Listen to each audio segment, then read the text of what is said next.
İşinin adamı studiyadadır. Bəli, işin adamı İsmailov Ehtiram Olayol, MMC-nin nümayəndəsi ekspeditor. Xoş gəlmişsiniz Ehtiram bəy, necəsiz?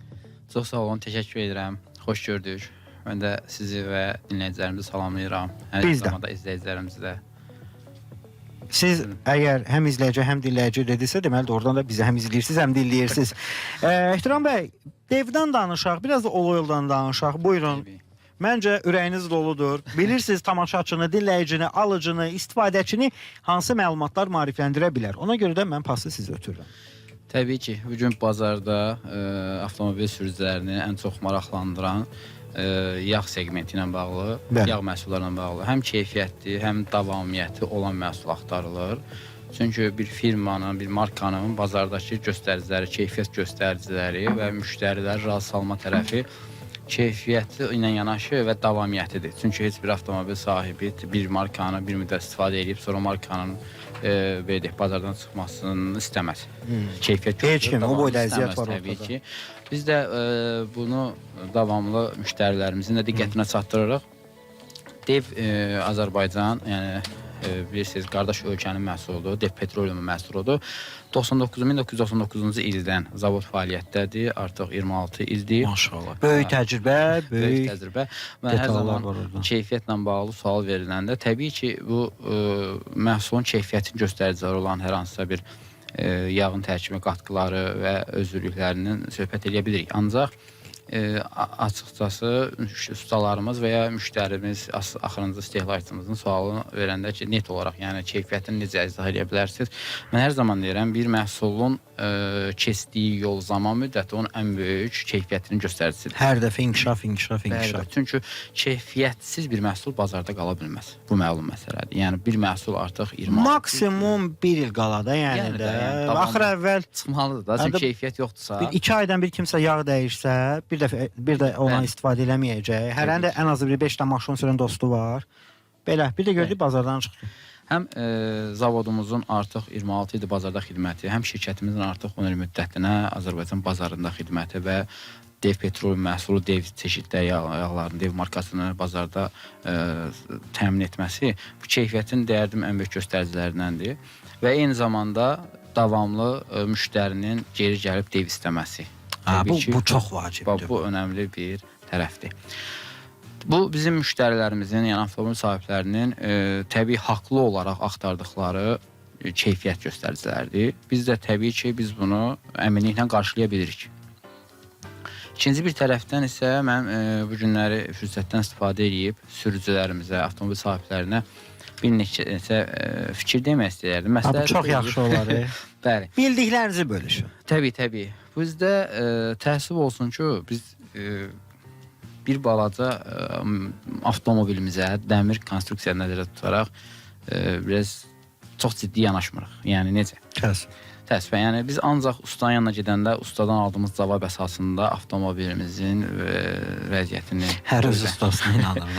Əslində dəmir də olsa onun bir reaksiyası var. Çox önəmli bir səslə və ya hər hansısa bir formatda mühərrikdən bir səs versiyasında bildirir ki, artıq nasazdır və yaxud da ki, yağı düzgün deyil. Xahiş edərdim sürücülərimizdən. Çünki avtomobil ustanın yanına getmək önəmlidir. Təbii ki, biz usta yanına getməliyik. Bu bir mənalıdır. Amma avtomobil aldığımız zaman bu günləri indi Azərbaycanda demək olaraq avtomobil bazası yenilənir. Amma genel olaraq ikinci əl avtomobillər də çoxdur. Yəni avtomobillərin içərisindən istehsalçı zavod tərəfindən kitabça olmaya bilir. Amma istənilən markanın bugün internet üzərindən demək olar məlumatlarını əldə etmək olur. Ki, bu istehsalçı müəssisə neçənci istehsal olub, neçənci buraxılışıdır və ona önərdiyi hansı özürlükdə yağdır və o formatda izləməlidir. Çünki biz burada niyə bunu diqqətə çatdırıram? Müştərilər, yəni avtomobil sürücüləri çox rastlaşırıq, gəlirlər, bizim ustalarımıza sual verirlər və ya bizim özümüzə də sual verən var. Maşın almışam, buna hansı yağı əlavə edeyim? Hamı sualı verir. Hamı sualı verir. Burada marka axtarılmır, üzr istəyirəm. Burada marka axtarılsa təbii ki, biz ona təbii ki, bir asılma verə bilirik. Amma markadan çox özürlüyü belə bilmirlər. Yəni, ən çox hansı özürlükdə istifadə olunur? Yaxşı da mövzudur. Təbii ki, biz bunu diaqnoz edirik. Müəyyən bir avtomobil sahibindən sorğu sualla biz bunu təyin edirik. Bəzən görürsüz sürücü deyir ki, usta deyirsən özün bil də. Bu elə deyil. Bu təbii ki, siz avtomobili idarə edən şəxs avtomobilin ən azı müəyyən bir formatda məlumat verməlidir ki, usta düzgün diaqnoz etsin. Belə deyim də, bu biraz da bəlkə də oxşatmaq qəribə olar. Biz həkimə gedəndə yəni nəsə bir məlumat veririk ki, həkim bizlə bağlı bir təyinat aparsın da, düzdürmü? Və hansısa müayinəyə göndərsin də. Çünki sorçu haran ağrıyır, necə ağrıyır, düzdürmü? Biz məlumat verməliyik. Avtomobilimiz də yəni belədir. Yəni bu dəmir də olsa bunun bir reaksiyası var. İşləyirsə mexanizmdir. Yəni avtomobilin kitabçasında istehsalçı tərəfindən təyin olunan özürlüklü yağ var. Amma burada məlum məsələdir ki, mühərrik işləyir. İşləyən mühərrikdə təbii ki, detalda yeyinti olacaq, yəni hansısa korroziya baş verə bilər. Olur, hə. Bu normal bir prosesdir. Burada qəribə bir şey yoxdur. Amma bizim təklifimiz, ümumiyyətcə keyfiyyətli yağın göstəricilərindən biri də odur ki, yeyinmə, yəni korroziyanı gecikdirmək, qarşısını almaq, sıfırlamaq mümkün olmaz. Çünki detal işləyir. Qarşısını almaq olmasa biraz zamanını, vaxtını uzadır. Korroziyanın qarşısını almaq mümkün deyil axı. Detal işləyir yəni. Bunu açığı özü avtomobil sahibi fikirləşəndə də, ustamız özü də daha doğrusu izah edəndə də deyir ki, bu detal işləyirsə davamlı sürtünmə halındadır. Yağlama prosesində keyfiyyətli yağın ən üstün tərəflərindən biri odur ki, orada korroziyanı ləngidir. Yəni deyək 530 özürlüklü yağla istifadə olunursa ki, dev yağlarından biz avtomobilə 530-dan davam edirsə, hal-hazırda 300 min üzərində 530-dan davam edən avtomobillərimiz var və dev yağlarından istifadə edirik. Artıq bu çox böyük bir kilometraj deyil bəlkə də, amma ümumi götürəndə 300 min də az bir kilometraj deyil. Təbii. Burada avtomobil sahiblərinin biraz da özlərinin avtomobilin dediyim kimi reaksiyasına fikir verməlidir. Bu reaksiya nədir? Avtomobilin hansısa bir kilometrajdan sonra hansısa özürlükdən istifadə edirsə, 0.20 ola bilər, 5.20 ola bilər, 5.30 ola bilər. Artıq orada bir hiss eləyə bilər mühərrikdən hansısa bir səs gəlir və yaxud da ki, artıq istədiyi o potensial görmür. O anda təbii ustaya müraciət eləməsi və bizə dönməsi, biz onda təyinatı üzrə, yəni baxırıq, özürlükdə dəyişmə ehtiyacı varsa özürlüyü dəyişirik. Bunu demək istədiyim nə idi? Əsasən sürücülərimizdən xahişimiz odur ki, özləri də avtomobillərinin əslində bir ustalardılar. Avtomobillərinin diqqət ayırsınlar. Və biz də dev petroliyumun, yəni dev məhsulları olaraq sadəcə o keyfiyyəti, əminliyi veririk. Əla. Mən bir dənə fasilə deyil, bir də məlumatı nəzərinizə çatdırmaq istəyirəm. Bizi dinləyənlər, əgər siz hal-hazırda kim avtomobili idarə edirsə, mütləq sizin ehtiyat hissələrində ehtiyacınız var. If Parts-dan danışmaq istəyirəm qısa olaraq. If Parts şirkəti Çin avtomobillərinin ehtiyat hissələrini, aksesuarlarını Azərbaycana topdan və pərakəndə şəkildə gətirir. Şirkət 5 illik təcrübəsi ilə Çində etibarlı iş nümayəndəsi kimi çıxış edir. 050-236-9505 və 050-236-2882 nömrələri ilə əlaqə saxlaya bilərsiniz və Çində etibarlı iş nümayəndəsi olduqlarına görə danışıqlar, alış-veriş, ixrac məsələlərində sizə dəstək olurlar və uzun illərin Çin bazarındakı təcrübəsi ilə bütün komandaya uğurlar, başda Mikail qardaşımız olmaq şərti ilə.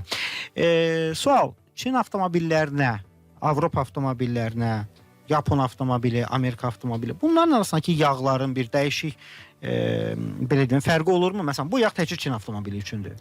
Doğrudur bu, yoxsa mifdir? Belə bir reallıq var. Avtomobil markaları dünyada qruplar tərkibində birləşir. Bu qruplarda, yəni 14 qrup əsasən məşhur qrup var. Yəni bilirsiniz, məsələn, GM qrup tanınır, VAG qrup tanınır, BMW qrup tanınır və bir neçə əlavə qrup, yəni 14 qrup tərkibində birləşən nəhəng avtomobil şirkətləri var. Bu qrupların, markalar hər biri bu qrupların verdiyi təsdiqatlar əsasında yağı önərirlər, yəni da istehsal edirlər. Adını çəkdiyiniz ölkələr, onların istehsal etdiyi avtomobillər fərqli qruplarda birləşiblər. Hər qrupun özünün təyinatları var. Təbii GM qrupun tərkibində olan avtomobil var ki, bu Koreyada, Yaponiyada istehsal olan avtomobil ola bilər. GM tərkibindədir. Bu eyni təyinatla, yəni yağ göstəricisi ilə davam edə bilir. Çin bazarı məlum bazardır. Bugün Azərbaycanda geniş artıq bazarı əhatə edir əsasən. Avtobazamız yenilənir sürətlə. Çin bazarından gələn əsas avtomobillər hibriddir, yəni bilirsiniz. Bunlarda yağın təsnifatı kitabçada göstərilir, önərilir. istehsalçı müəssisə tərəfindən ya 0.20, ya 5.20, ya 5.30. Burada orada vurğulanmır ki, hansı markanın yağı, hansı marka yağ. Orada göstərilən, yəni 5.20 yəni istehsalçı müəssisənin önərdiyi, çünki mühərriki yığır, konstruksiyanı təmin edir artıq. O hansı qatılıqda yağın orada olması lazımsa onu önərir. Burada da göstərici 5.20, 0.20, 5.30 qatqılı yağlardan söhbət gedə bilir. Burada iminli hansısa markanı oraya əlavə etmək deyə bir tələb yoxdur. Əsas odur, yağın keyfiyyət göstəricisi olsun. Əsas odur, yağ keyfiyyətdən, yəni praktik olaraq keçmiş olsun. Bu yetər yəni. Əgər 5.20 önərilirsə 5.20, 0.20 önərilirsə 0.20 və 5.30 önərilirsə 5.30 tərkibli yağlardan istifadə etmək olar. Əla. Bizim maarifləndirici dəqiqələrimiz belə bir növ deyək davam eləyəcək. Bizim dəyərli işin adamlarından biri Ehtiram bəy bizdən birlikdədir. Amma qısa fasiləmiz var fasilədən. Sonra dostlar. Bəli dostlar, işin adamı davam edir və deyim ki... İşinin adamı studiyadadır. Madam ki işin adamı studiyadadır, söhbətimiz davam etsin. Həm bizi izləyin, həm dinləyin. Studiyada qəşəng şəkil çəkdirək. Dəyərli işin adamı Ehtiram İsmailov bizdən birlikdədir. Oloil MMC-nin nümayəndəsi olaraq, ekspeditor olaraq danışır. Və Ehtiram bəydən xahişim var. Çox maraqlı məlumatlara sahibdir. Biz efirdən öncə də və efirdə qısa fasilədə də danışdıq. Gəlin o məlumatları maksimum geniş kütlə ilə bölüşək. Yetər qədər bizim avtomobil idarə edən dinləyicilərimiz var. Bəli. Bilməyənlər bilsinlər. Biz hal-hazırda dev məhsullar, dev markasının fərqliliyindən danışacağıq. Bazarda məlum məsələdir. Yağ çeşidləri həddindən çoxdur yağ markaları. Çox da. Təbii. Yəni devin özünə məxsus tərəfləri var. Bayaq vurğuladıq, avtomobil markaları qruplar tərkibindədir. Hansı ki dedik 14 qrup var. Əsasən bu avtobazı yenilənə bilər, amma genel olaraq 54 və daha artıq markanın 14 qrupun tərkibində birləşməsi var. Devin özəlliyi odur ki, hər markaya, hər qrupa xüsusən xitab edir. Məsələn, bir dənə 5.30 yağına, bir dənə 5.30 özüllü yağımızı qabın üzərində həm BMW, həm BMW qrup, həm Volkswagen qrup, həm GM qrup və digər qruplara aid deyil. Bizdə hər qrupa aid olaraq 5.30 təsnifatlı yağlarımız var. 5.30 VAG qrupdursa onu fərqli olaraq ayrılıb. 5.30 GM-dirsə fərqlidir. 5.30 BMW qrupun yağı fərqlidir. Yəni, hər qrupa özü olaraq xitab edir. Bazardakı yağlardan əsasən fərqi bundan ibarətdir. Və biz ona görə də avtomobil sahibləri bizə yaxınlaşarkən biz ona çox net sual veririk. Maşının markasını öyrəndik mi? Biz artıq bilirik ki, biz ona hansı özürlükdə və hansı göstəricilərə qarşılayan yağımızı verəcəyik. Və bu bizim özümüzə məxsus olan devin fərqliliyidir. Bu təbii ki, bizi bazarda, yağ bazarında üstün tərəflərimizdir marka olaraq və avtomobil sahiblərinin də artıq demək olar, bunu biləndə inan ki, nə qədər müştəri bunu eşidəndə bizə yaxınlaşıb sual verirlər. Daha doğrusu istəyirlər bizə 5.30 yağı lazımdır. Biz sual verəndə avtomobilinizin markası biraz adam görsən qəribə nə dəxli var da, yəni 5.30-lu xeyir deyil. Yəni o qədər fərqliliklər var. İndi az öncə Kəmran bəy özünüz də vurğuladınız. Çox zəngin bir sahədir, yağ sahəsi. Və bizim üstümüzə böyük və bizim üstümüzə düşən əsas məsuliyyət odur ki, avtomobilə düzgün yağı təyin eləmək və düzgün özürlüklü və düzgün göstəriciləri həmən markaya verməkdir. Biz çox vaxt ustalardan soruşuruq, amma ustalar da məncə bir o qədər yeri gələndə məlumatlı olunur. Belə deyim də, indi bunu bütün ustalara şamil etmək olmaz. Amma təəssüf olsun ki, praktik olaraq sadəcə məlumat əsasında müştəridə ustalar sürücülərimizi məlumatlandırır. Bu yetərli deyil. Çünki yağ yalnız praktikadan alınan məlumatla təyin edilə bilməz. Çünki onun təsnifatları öyrənməlidir, oxunulmalıdır. Bilmək lazımdır. Yağın sintetik tərkibli yağlarda neçə faiz kükürt olur, o minerallaşanda neçə faiz artıq kükürtləşir. Bunlar hamısı oxunaraq öyrənilməyəcək bir sahədir. Bunu praktik olaraq bilmək mümkün deyil. Bunun üçün təbii ki, yağın həm tərkibini bu bilelim, yəni oxumaq bilmək lazımdır ki, 5.30, 5.40 hansı özürlüklü, hansı təsnifata qədər sintetik yağdır, hansı sahədən sonra minerallaşır və sintetik yağların tərkibindən isə faiz kükürt var. Bilirsiniz, yağın tərkibi kükürtdə olur. Bu kükürt özü korroziya əmələ gətirir eyni zamanda. Bu faktlar, bu məlumatları yəni praktikada öyrənmək olmur. Bunu ancaq dediyiniz kimi bu sahənin elmi ilə məşğul olmaq lazımdır ki, məlumat olsun. Təbii ustalarımıza biz özümüz əməkdaşlıq elədiyimiz ustalara genəldə indi öyrənmək istəyən və artıq deyək ki, illərdir sahədə olub praktik olaraq yetər qədər məlumat olanlar da var. Genel olaraq biz ustalarımızdan xahişimiz olur ki, yaxınlaşdan zaman sans avtomobil bizə dönün. Yəni bizə avtomobil sahibinin yanında zəng eləyin. Biz özümüz öhdəlik götürə bilirik. Biz marka olaraq biz təyin etdiyimiz yağın, yəni hansı özürlükdə veririk avtomobilə gəlirsə, biz onun öhdəliyini götürə bilirik. Ancaq ustalarımızda təbii ki, deyirəm, hər birinə aid deyil. Müəyyənlər olur ki, biz onlara deyirik, bizdən yəni belə deyək ki, bizdən almadığınız məlumat əsasında özünüz təyinat aparsınızsa, artıq o məsuliyyəti üstünüzə almaq lazımdır. Eyni zamanda biz bazarda sonuncu istehlakçıya qədər maraqlandığımıza görə, yəni bizə önəmli olan o olduğuna görə, çünki avtomobil sahibi avtomobilinə əlavə elədiyi yağ artıq bizim yağdır. Yəni açıq deyək də, o satacaq adam istənilən anda markaya deyək ki, yox, dəyişirəm, amma bizə lazım olan avtomobil sahibidir və avtomobil sahibinə qədər biz əminlik veririk və hətta dediyim kimi yaxınlaşan zaman biz özümüz dəfələrlə ustalarımızdan xahiş eləmişik. Müştəri yaxınlaşdığı zaman bizə dönün, canlı bağlantı olur, müştərimizə həm əminlik, həm də düzgün təyinatı özümüz üzərimizə alırıq və bu formatda da illərdir bazarda xidmət göstəririk. Çox şükür, bu əsasda da bir problem yaşamamışıq. Düzgün təyinat və keyfiyyətin əminliyi istər-istəməz avtomobil sahibini rahatladır ki, artıq o hansı yağdan istifadə edir və birbaşa artıq əməkdaşın özü ilə danışır. Şimdi bizim önərilərimiz var təbii, ustalarla davamlı söhbət edirik. Dediyimiz kimi, bazarda təbii ki, elmi zəngin ustalarımız da var.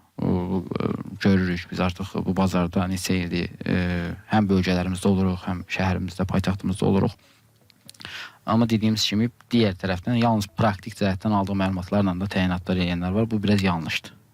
Biraz yanlışdır. Buna diqqət olunsun. Çünki onun baş ağrısını, düzgün təyinat olmayan onun baş ağrısını yağ firması çəkir, marka çəkir. Direkt usta onu markanın üzərinə ata bilir ki, yəni çox rahat bir məsələdir. Bəli, yəni o direkt avtomatik olaraq düzgün təyinat vermir, ancaq yaşanan problemdə direkt markanın üzərinə yönləndirir ki, biz deyib bir şey deyil markadır. Ona görə mən vurğulayıram ki, qruplarda, yəni hər bir qrupun adden yağı var. Özürlüyü var, üzr istəyirəm.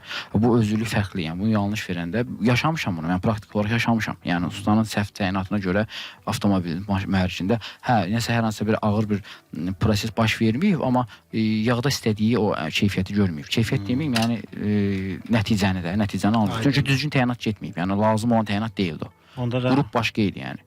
Tamam. Yəni onu usta mənə zəng elədi, dedim ki, yəni düzgün təyinat verməmsən avtomobilə. Və bu yaxınlarda mənə çox keçmişdi. 2 gün öncə bölgələrimizin birindən zəng gəldi. Yağ təyin edib, mənə zəng edib, deyir, filan yağı, filan avtomobil verdim. Deyim, istifadə edib, xeyr deyir, istifadə eləmək, deyim, xahiş edirəm, dərhal zəng elə, yağı geri gətirsin. Dərhal zəng elə, sürücüyə yağı geri gətirsin. Təbii. Yəni, dediyim kimi, biz məsuliyyət üzərimizə aldığımıza görə, orada satışdan açıq deyək də, maddi tərəfə, hər kəs bu bazarda işləyir, maddiyyət üçün, maddi qazancısı var. Amma yəni keyfiyyətin əminliyi inanın ki, ondan üstündür.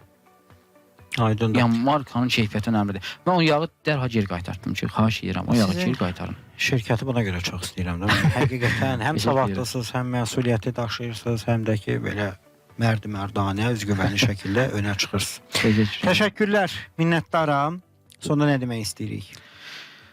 Dev Azərbaycan olaraq əsas hədəfimiz ölkəmizin bütün nöqtələrində olmaqdır və bu bizim üçün qürur vericidir. Keyfiyyətli xidmətlə artıq ölkəmizin demək olar bütün nöqtələrində, hətta biz qürur mənbəyimiz, qürur yerlərimiz olan işğaldan azad etdiyimiz nöqtələrimizdə Xankəndində belə xidmət göstəririk. Maşallah.